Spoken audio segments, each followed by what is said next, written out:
Donc bonjour François Nicot. Oui, bonjour. Vous avez publié 2 ouvrages en collaboration avec Jean-Paul Longchamp sur le bon usage des plantes sauvages. Qu'est-ce qui vous a donné l'idée de faire de la cuisine à partir de plantes sauvages? Alors, donc mon colistier, mon co-auteur Jean-Paul Longchamp, en fait, est cuisinier de formation. Donc, il a exercé pendant 40 ans à l'auberge de la Haute-Joux à Bonnevaux. Et moi, je suis passionné de botanique, de nature en général, et je suis pharmacien de profession. Donc, en fait, nos deux univers de connaissances, en fait, pouvaient très bien se compléter pour essayer donc de faire des sorties, puisqu'en fait, tout a commencé comme ça.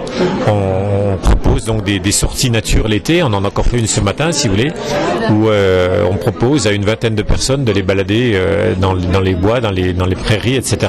Et puis on révèle donc une histoire naturelle. Hein. Et donc suite à ces premières balades, on a été approché par un éditeur qui a voulu publier donc les recettes que donnait Jean-Paul. Donc ce premier bouquin a tellement bien marché qu'il a été réédité 2 fois, donc 6000 exemplaires. Et donc ça c'était il y a 3 ans. Et là, l'automne dernier, donc on a publié un 2e bouquin, voilà, le 2e bouquin qui décrit un domaine beaucoup plus large que sont donc l'utilisation culinaire, domestique et médicinale des plantes sauvages. Donc il n'y a rien de commun entre le premier et le 2e bouquin, mais le 2e est vraiment beaucoup plus complet. Et moi, en tant que pharmacien, j'étais un peu frustré de ne pas avoir révélé des propriétés médicinales, ou très peu, en tout cas dans le premier bouquin. Donc là, dans le 2e, c'est vraiment complet, c'est-à-dire qu'on prend une centaine d'espèces de plantes et on va les passer à la moulinette, en fait, de A à Z.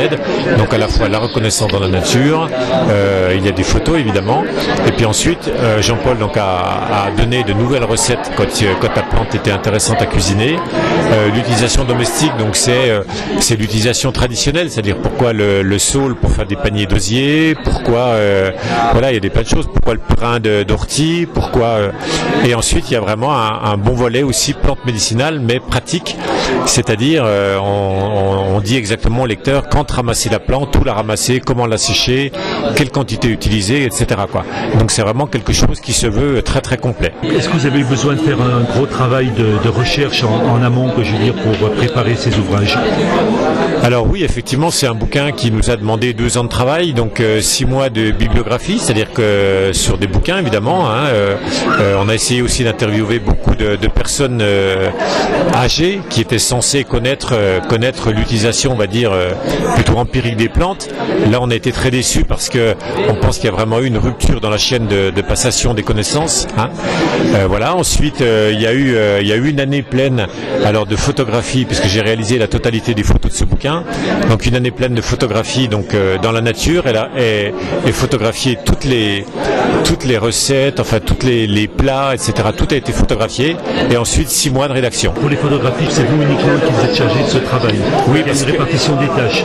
Oui, non mais dans le premier bouquin, l'éditeur avait demandé un photographe professionnel, mais finalement ça s'est avéré très difficile parce que le photographe voulait pas se déplacer pour photographier 2 plats.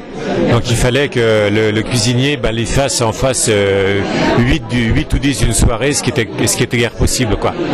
Alors que là, avec Jean-Paul, on se voyait pratiquement tous les week-ends, et s'il y avait 2 plats photographiés, c'était bien, quoi. Hein.